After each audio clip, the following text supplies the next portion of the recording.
Welcome to the Beyond Sugar Freedom podcast. I'm your host, Danielle Dame, holistic nutrition coach and speaker. Let's dive in. Hello, everyone, and welcome back to another episode on the Beyond Sugar Freedom podcast. So excited to be tuning in again today. And as you all know, we start off these episodes with a little weekly wisdom and weekly insight with things that are happening in my life or things that I've been reminded of or learned this week that I get to come here and share with each of you. So this week, one of the things that really jumped out at me was actually in a call with one of my private clients. And we were having this amazing, really deep, powerful conversation around her limiting belief patterns and thought patterns and a lot of these deeper pieces that are really at the core for her of her patterns with sugar, right? And her areas around that. So one of the things that came up that really stood out for me that I wanted to just share with all of you today is such a reminder that we struggle so much as human beings, let alone women, to celebrate ourselves. So one of the things that came up just at the end of our call was this comment she made about, well, I'll never tell anybody that I'm good at my job.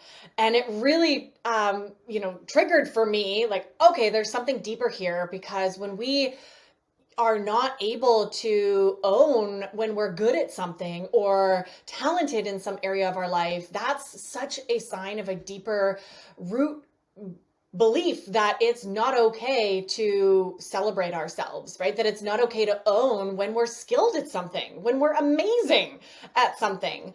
And the truth is we live in a society that has really shunned us for sharing our wins, right? And sharing our gifts in a way that society might then label us as being egotistical or bragging about ourselves. And we get all these like, oh, you're so selfish, talking about how great you are all the time.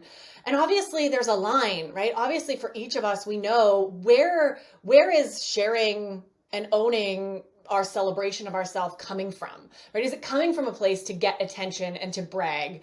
Then maybe that's worth looking at, right? But I think a lot of us are in this place where we're just so held back from celebrating anything in ourselves, right? Actually, even admitting to ourselves things that we like about ourselves.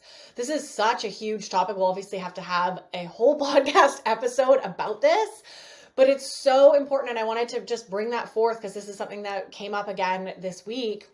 Is give yourself permission to celebrate you.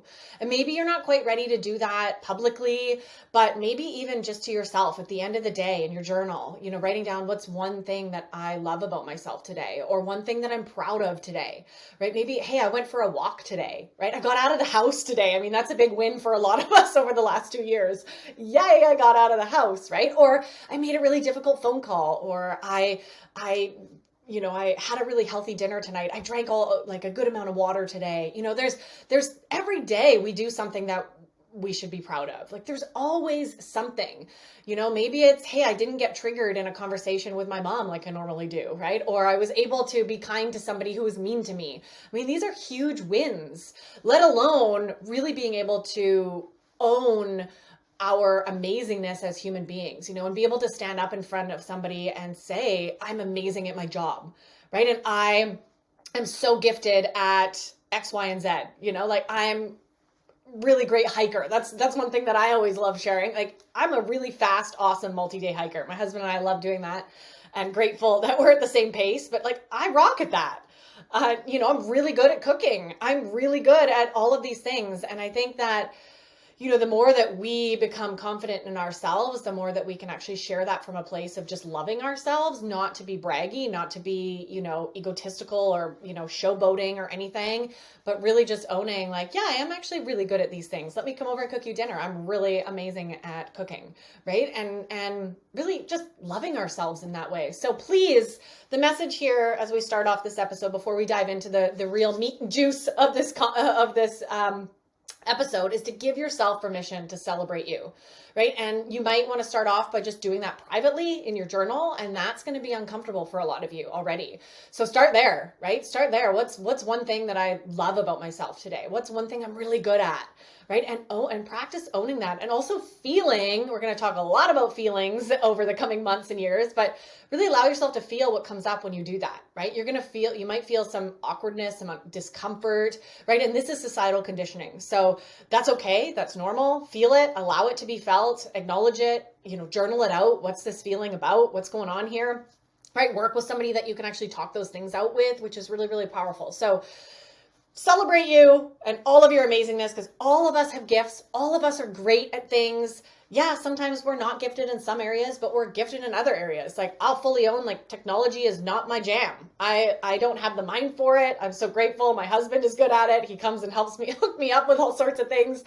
That's not my skill set, but I am a rock star in the kitchen, and I'm a rock star when it comes to hiking and playing soccer and different things that, I really love owning about myself. So go out there, own it, practice owning it with yourself, practice owning it out loud with others in safe spaces, and see how that really shifts your ability to look after yourself. All of this comes back to, the more we can own our gifts, the more we're able to really fill that void that so many of us are using sugar and food to fill, and start fueling ourselves from the inside out, right? Start being more whole and connected within ourselves, and more loving of ourselves. I mean, that's ultimately what all of this comes down to. And we're going to be talking a lot about self-love. But ultimately, this is one of those practices that is so important. And I hope that you all do this. I hope that this is your action item of the week. Start celebrating yourself, owning that, and enjoying, what comes up from that for you. Okay, that's your little tidbit for the week. Let's dive into today's episode. So obviously today we're talking about why sugar addiction is so difficult to overcome. And this is, one of the episodes that I was excited to record, at the beginning of this podcast, because it's so important for each and every one of us to understand what we're up against, right? And we are up against some really big forces when it comes to our dependency, our addiction, and we're going to talk about the difference of those as well. When it comes to food, sugar, all of these tendencies that I'm willing to guess you have some of, or you wouldn't be listening to this podcast. And I'm going to make a bold statement right here, and I don't make this lightly, but sugar addiction, in my opinion, is one of the hardest addictions to overcome. It's the hardest addiction to overcome. And I know some of you listening have been touched by addictions with alcohol or narcotics, or really debilitating, what seem like larger, bigger addictions. But I'm also going to say this, backing up my bold claim, because sugar addiction is something that is so under the radar, right? For many of us, it's not obvious. Most people are addicted to sugar and they have no idea, right? So at least with other addictions like narcotics or alcohol, right, it is recognized by society as an addiction. There's systems in place to support you with navigating through that addiction, right? It's something that's in your face so that you are more likely to deal with it, and hopefully, right? Whereas sugar addiction is so sneaky. It is so sneaky, and therefore, it is really, really tricky. And I'm going to share a really powerful list with all of you in just a minute in this episode of why this is. Why am I making this claim that sugar addiction is the hardest to overcome? And why is, this something that you need to pay attention to in your own life and just be aware of, so that you can combat it, obviously, with, some amazing tools and pieces that we're obviously going to be sharing here on the podcast to help you really step into your power and step into this new life, right, where sugar no longer controls you. So I want to say this as well as I back up this claim that I'm making, this bold statement, and I have talked with, and I have many actually close friends and acquaintances and different people that I've met on my travels in my life over the last 5 or 6 years as I started this work, that have been through the gamut with these hardcore addictions, right? Whether it was sex or alcohol or narcotics, I've really been blessed to have some really deep, open, loving conversations with so many people in this space. And every one of them told me, when I told them what I did for work and how I helped people really overcome their sugar addictions, they all looked at me and just went, "Oh my goodness, that's the one I can't give up. That's the one that I can't get rid of." So they've all been to this place where they've done their deep healing around, getting abstinent from alcohol and drugs and all these other things, but the sugar was the hardest one for them. And they still were not in a place where they could let it go. It was like it was the last vice for them. And I think this just really hit home for me that that's how difficult sugar addiction is overcome. These people who are so brave and powerful and combating and overcoming these really deeply rooted, challenging addictions were still addicted to sugar. And that just taught me something and was really, really eye-opening for me in so many ways. And that's how I come to say this bold statement. So I want to have a little conversation as well with all of you. I know there's a lot of people out there throwing around the terms sugar addiction, sugar dependency, and what's the difference? You know, what are these and what are the difference? And obviously you can do your own research and you're going to find a whole gamut of different descriptions of what is sugar addiction, what is dependency, right? And in my research and in my learning and in my practice, there's not a huge difference. Okay. You'll find that most in the industry sort of describe addiction as being more mental and behavioral. So it's more of a pattern of behavior that's getting you into trouble. Whereas dependency is more thought of as being like a physical dependence, right? Your body and your cells become dependent on sugar to get through the day, right? To run, to function. It's like being dependent on coffee to get through the day, which I know a lot of you probably are as well, which is something we will definitely talk about later, because we can't talk about sugar addiction, not talk about coffee as well and how that affects our blood sugar and our insulin.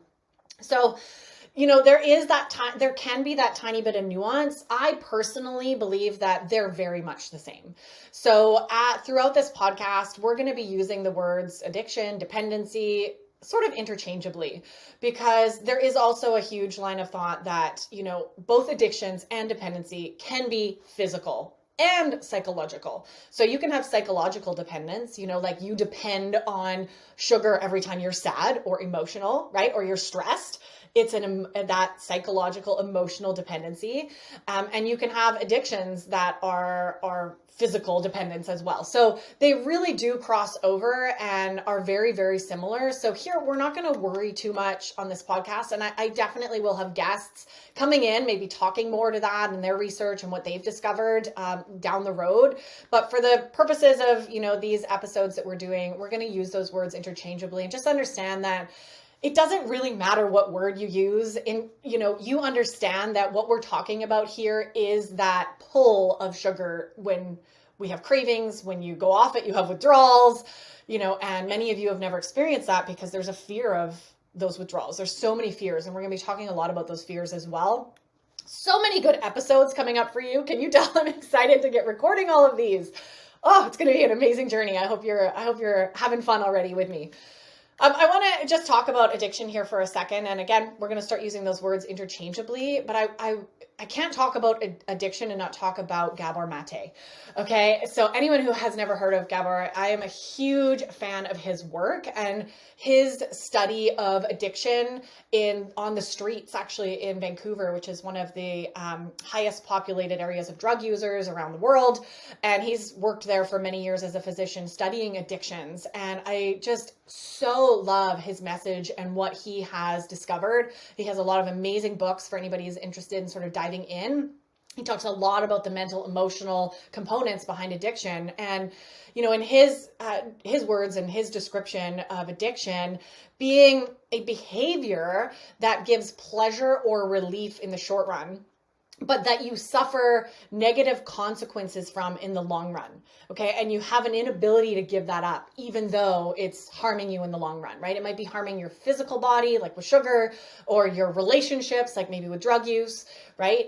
There is some sort of negative consequence that you're aware of and it's harming you, but you still can't stop the behavior, right? Or in this case, the food item, right? Putting that substance in your body.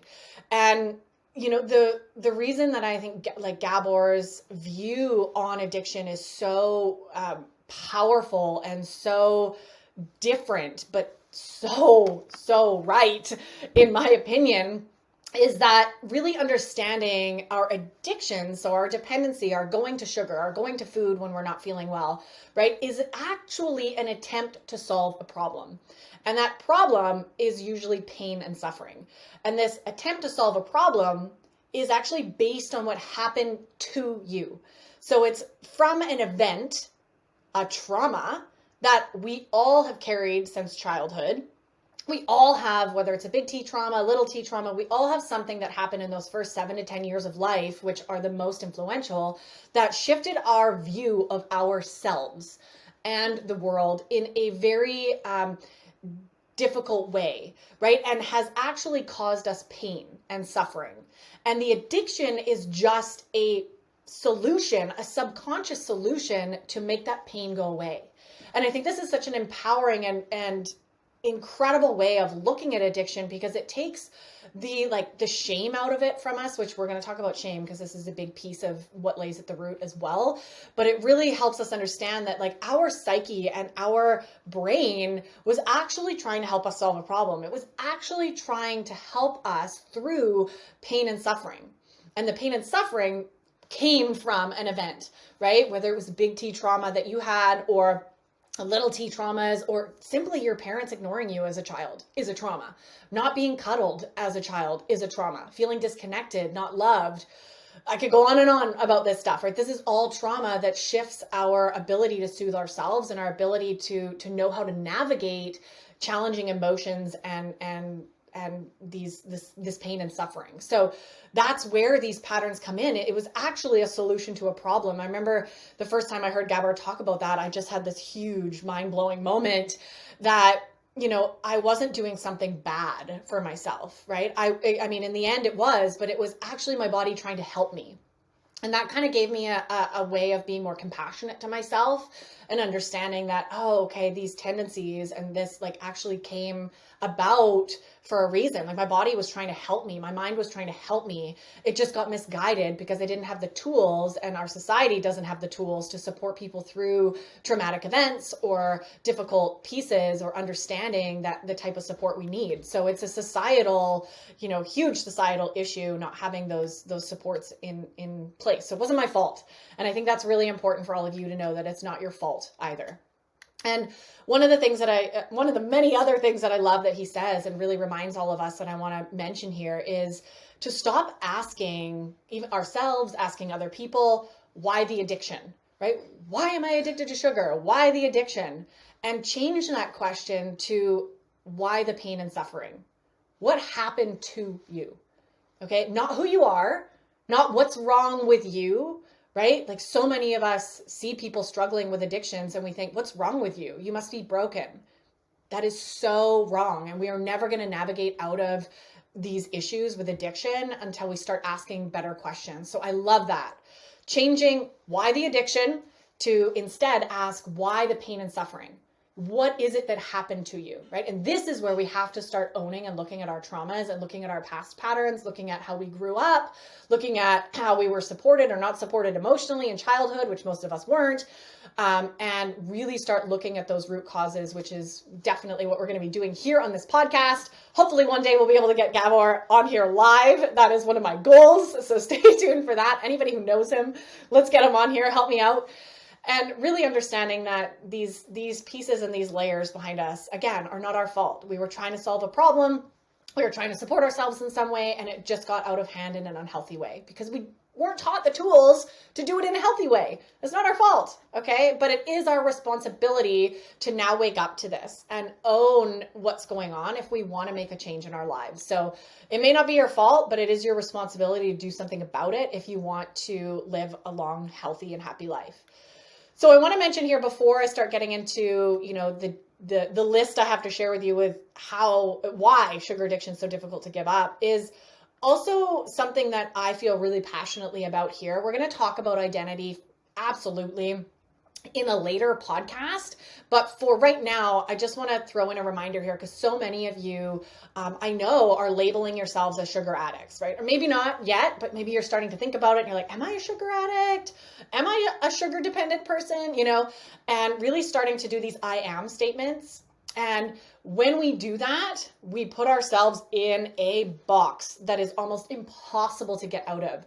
We're going to be having some really big conversations about identity, because I think this is a huge root for a lot of us, is we have a misaligned identity that stems from traumas and our beliefs from childhood and how we were supported or not supported. And when we start saying things like, I am a sugar addict, our subconscious brain will grab into that like it is who you are, and it's never going to change, right? It becomes cemented in. And if you want to shift out of being a sugar addict, you have to start using language that is more open to shifting out of it. Right? So things like, I'm struggling with sugar dependency, or right now I have an unhealthy relationship with sugar, right? Or I have sugar addictive tendencies at the moment, right? Using things that kind of open it up. That's not so black and white. It's not so this is who I am, and it's always going to be that way. And this is such the power of our mind just continues to boggle me every single day. But this is one of the hacks that you can use, is to stop calling yourself a sugar addict. Even if you believe you are, and there's all those tendencies within you. If you want to shift out of that and really live a life of freedom and have a healthy and happy relationship with yourself, with sugar, you've got to stop labeling yourself a sugar addict, okay? You've got to stop clawing into that like it's who you are and it's never going to change. So we have to be really careful how we label ourselves as well. I know a lot of you, I'm going off a little bit here because this is such a powerful topic, the identity piece, but I know so many of my clients, and myself included, have gone through our lives just assuming and labeling ourselves as that's just who we are, right? Like, I'm stupid, or I'm really bad at technology, right? That's something, I'm a horrible speller. That's something I've told myself my whole life, right? And it's these I am statements that cement themselves in our subconscious that become so difficult to change if we're not using open-ended language around it, right? Like right now, I'm not the best at spelling, but do you think that I could learn to become a kick-ass speller? Absolutely, I could, if I cared to. I don't. I've got apps on my computer. I'm good to go. But if you're a bad runner, or you just suck at cooking, right? I know a lot of my clients are like, I'm just a bad cook. And I'm like, no, you're not. You've just never practiced, right? Anybody can become good at anything they want to, or shift their identity, or become a new version of themselves if they want to, right? But we have to start by changing our language. So rant over. Really, really important message that I just wanted to hit home for all of you out there who are doing this, is just to start thinking about changing that language for yourself so that you can bring in the possibility in your mind to change out of that identity and shift into a new version of yourself. So why is sugar addiction so difficult to overcome? Okay, I want to share a couple pieces with you just so you understand what you're up against. Okay, and it's really important before I share this list to remind you that this isn't about bogging you down so you feel like, oh my goodness, this is impossible. I know a lot of you right now are already thinking or believing that it's impossible to give up sugar, that this is just never going to happen. Sugar's in everything. I can't do it. Nobody can do it. How do people give up sugar? So I know that that's already going on for a lot of you. I want to call that out, because this list is meant to just empower you to understand, wow, I do have no wonder it's difficult for me to give up sugar. No wonder I've struggled my whole life, or I've tried to give up sugar many times before and it just never works, right? There's a lot against us. And I think that allows us to give ourselves some compassion on this journey, because it's not easy. It's not, I'm not going to sugarcoat it, pun intended. I'm not going to lie to you. It's definitely a challenging journey that takes some effort and takes some support and willpower and commitment from you. So just understand that these are the forces against you and the things against you. And even just bringing awareness to these can take their power away. And that's so beautiful. Just reflecting on these for yourself, this list I'm going to share with you, can really help you take back your power and help you start understanding, oh, in those situations, I'm going to do something different here.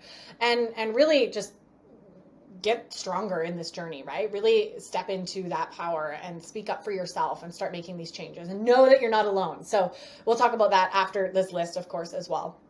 So number one, okay, first of all, obviously Sugar is addictive.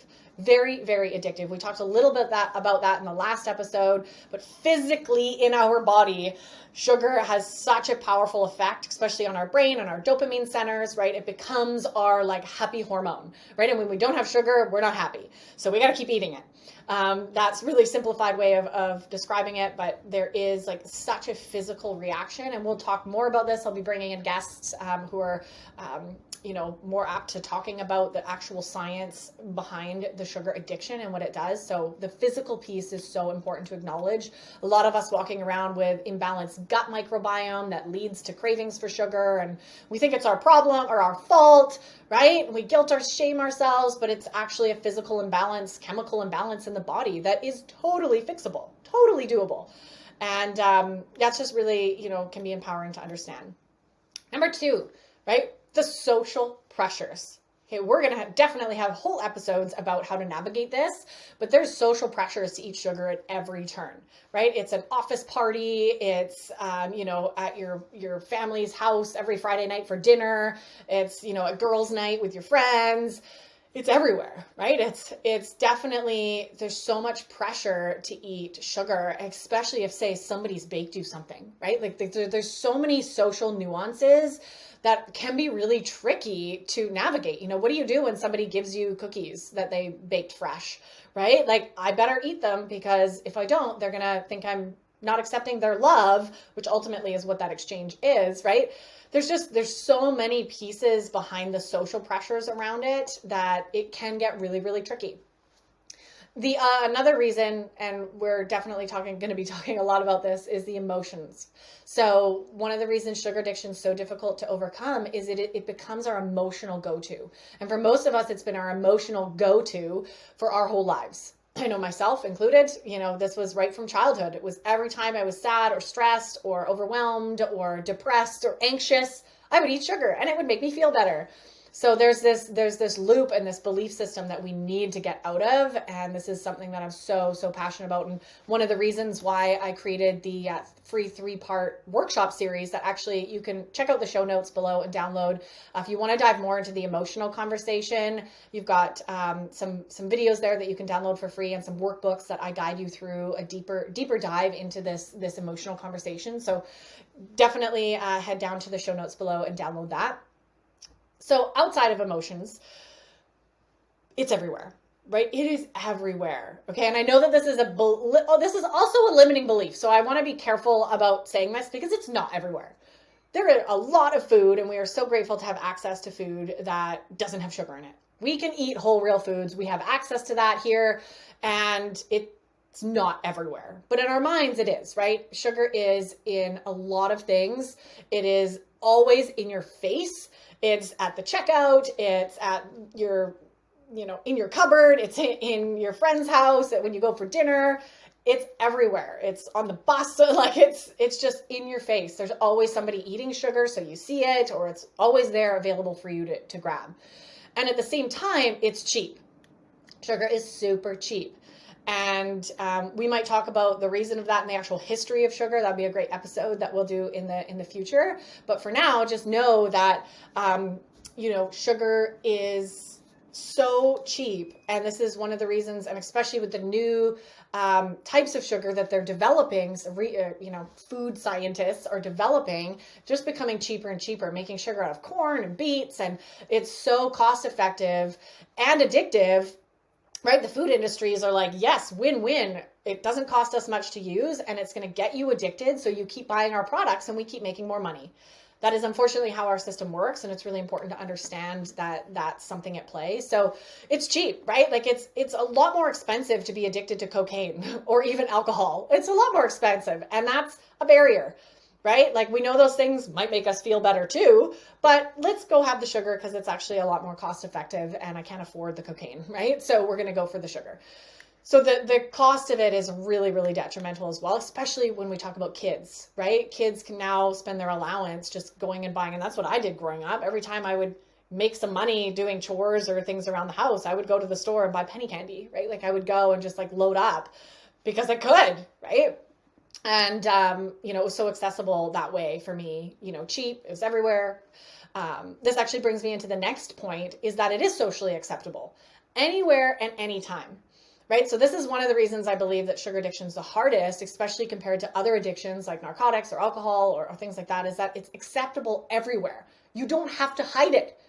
People are totally fine with you sitting down at breakfast and overdosing on sugar, right? Having a couple glasses of juice, some pancakes loaded with maple syrup, no problem. You are not judged. You are not looked at weird. It is so socially acceptable. Could you imagine your friend coming over and drinking a bottle of whiskey and doing a line of cocaine for breakfast, right? Or maybe watching some porn first thing in the morning, right? Like, that would not be acceptable. There would be some social pressures to do that in private, right? And hide that.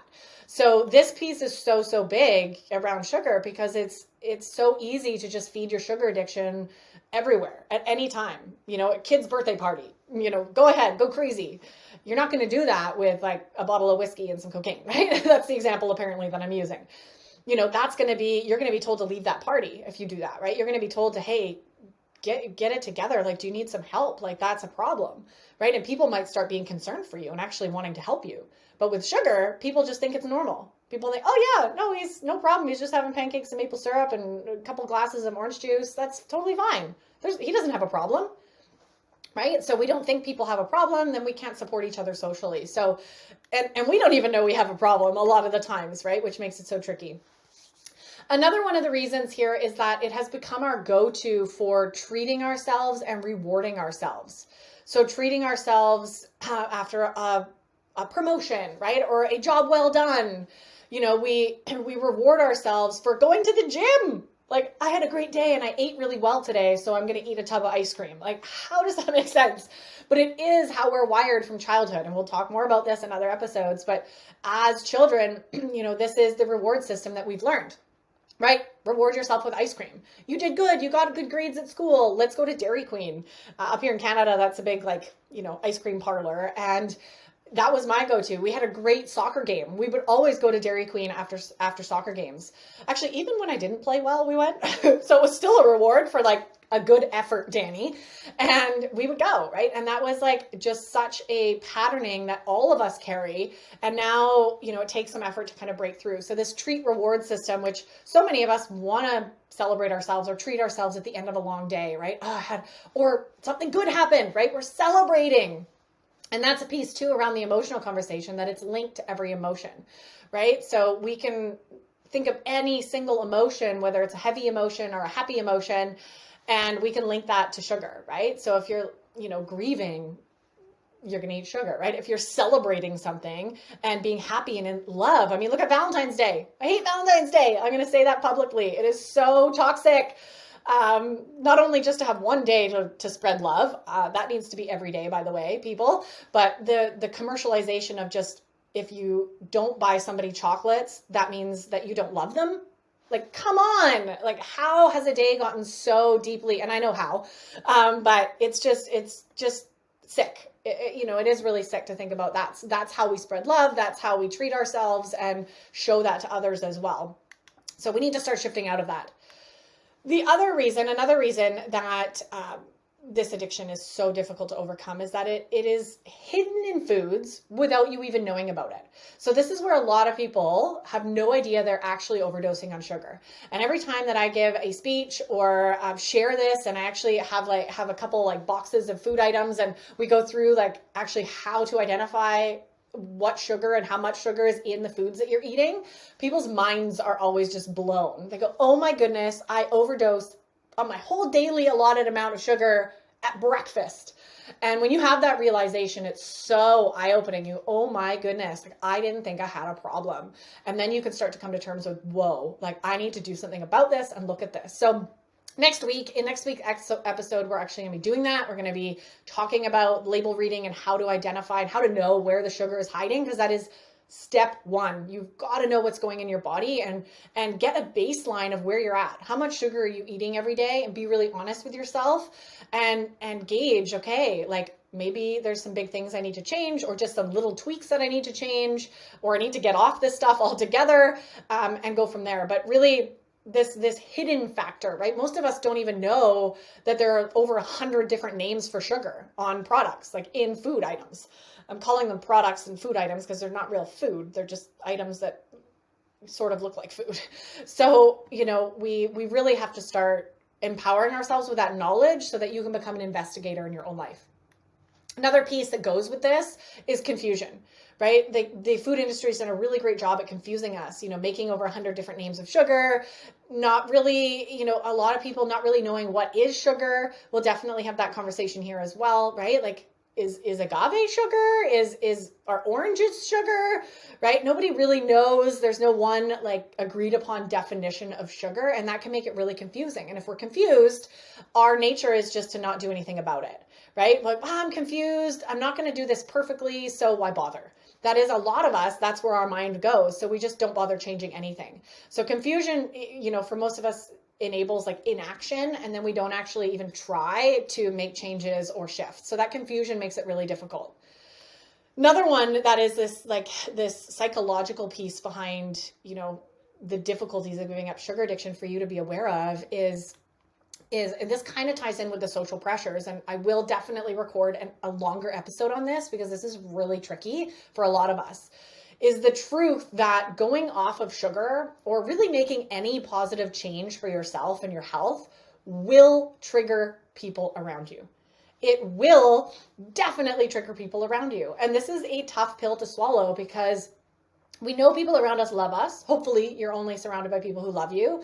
But at a very deep psychological survival mechanism level, the people around us actually don't want us to change. And I know that sounds so crazy. Actually, I have a good friend of mine in Australia. He's taught me about tall poppy syndrome. That's what they call it over there. It's a very real piece of our egos trying to stay safe, right? So when we know how to interact or how to eat with someone and they start changing, that actually makes us feel unsafe at a deep like survival level. So we do things subconsciously to keep them where they are. So a lot of people, I know all of my clients struggle with this, and I did as well, being in situations where you're, eating really healthy or getting off of sugar, and your family starts shaming you, right? Oh, stop being so healthy, or just have one cookie, live a little. Why are you so uptight all the time, right? They'll start making comments that are trying to bring you back because of that mechanism. And also because by you making big, bold moves in your life, other people, even though they're not aware of it, are a bit jealous. And I mean that like in the way that, if I really in my core, like was unhappy with my health and I wasn't ready to do something about it, or I didn't have the tools to do something about it, and I was like not liking my body and I was really self-conscious about it. And then my friend, who's my best friend, starts making all these changes that I wish I was making. I'm going to be jealous of that, like psychologically and subconsciously. Like this isn't always something you're aware of. I'm definitely going to be a bit envious. I'm going to be upset that she's changing and I'm not. What's wrong with me? Right? So there's those pieces that definitely step on other people's toes, right? When they see you doing amazing things, and hopefully you can start to navigate and learn which people in your life are actually going to unconditionally love you and support you versus those who actually are trying to drag you down. And really, really, really important on this journey for you to start spending less and less energy and time with people who are dragging you down and finding the right people who support you and cheer you on, okay? Especially when things are tough in the beginning of breaking free from sugar and getting through this. So that triggering situation in between people, it can be really difficult. So you're going to have people in your life like really trying to push you to have a cookie, right? Just come on, just one, live a little. You're not overweight. Like, what's the problem, right? Like that kind of conversation, as opposed to respecting your boundaries and actually lifting you up in those situations. Go, good for you. I'm not ready to give up sugar yet, but power to you. I'm going to keep the cookies over here to not tempt you, right? Like that would be a more supportive response for people. So start paying attention to that in your own life, because it's very nuanced and very eye-opening once you start seeing that happening in your own interactions with your family, with your friends, with your coworkers.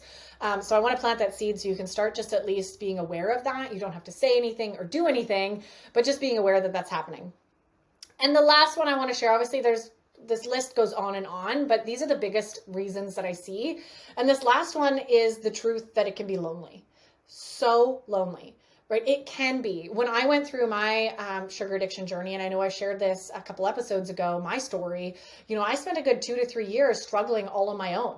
Struggling, not knowing what was wrong with me, why I couldn't stay off sugar, what was going on here on my own. I did not know that I could have support. I did not know that there were other people out there surrounded with me. You would never expect an alcoholic to overcome their struggles on their own. No, you would expect them to go and get support, be in a group, go to AA meetings, right? Like that would be a no-brainer. So why are we not doing that with sugar? And I just want you to know, if you're feeling alone in this, if you're the only person in your family and your group of friends that's aware and wants to make a change with sugar, you're the only one in your household. We'll definitely talk about how to navigate that later on the podcast because it can be really tricky. Just know that you're not alone, okay? You are so not alone. And there are so many communities and supports. I mean, obviously myself being one of them.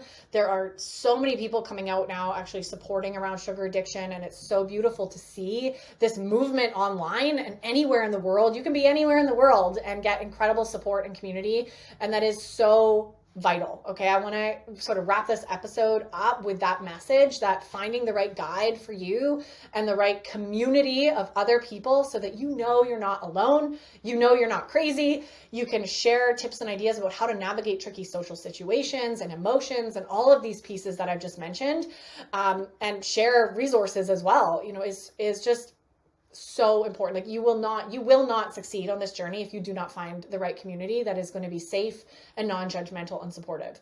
We'll definitely talk more about community later. I myself host a few communities and in my group programs that I run, that really creates this container of safety for us to open up and be vulnerable and talk about these deep pieces so that we can work through them together and just have that sense of camaraderie, knowing that we're in this together. And it's so beautiful. It gives me goosebumps every time. I love hosting these communities and these empowering groups of women that just totally light me up. So that's the list. This is why, just a couple tiny little reasons why sugar addiction is so darn difficult to give up. And I want you again to just remind yourself, like, this may be really challenging. Yes, this is a lot of things that you're up against, but it is not impossible. Okay, myself and millions of other who have broken free from sugar, and the hundreds of women that I've supported on this journey, will tell you that it's not impossible. And it's one of the most rewarding journeys that you will ever go on in your life.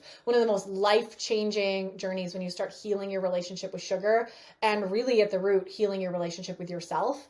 It is so beautiful. And there's so much on the other side. I would not change it for the world. And I encourage you not to let these things that I've just shared bog you down. Okay. I want you to step into your power and get fired up to do something about it. And obviously continue listening to this podcast week after week. I'm going to be sharing so much with you, a lot of tips and tools that have worked for me, worked for my clients. I'm going to be bringing you experts, and we're going to be having a lot of fun as we continue navigating these conversations. So thank you from the bottom of my heart for tuning in to another episode. This is so much fun. I can't wait to be bringing these to you week after week, and we'll see you in the next episode. Thank you for tuning in to another episode. If you're loving what we talked about today, please remember to subscribe, leave a review, and share this episode with someone you love. And if you're ready to dive deeper into discovering your root causes and patterns that are keeping you hooked on sugar, be sure to check out our brand new free workshop series that will help you kick emotional eating for good. Find the link to download this free series and other amazing resources in the show notes below.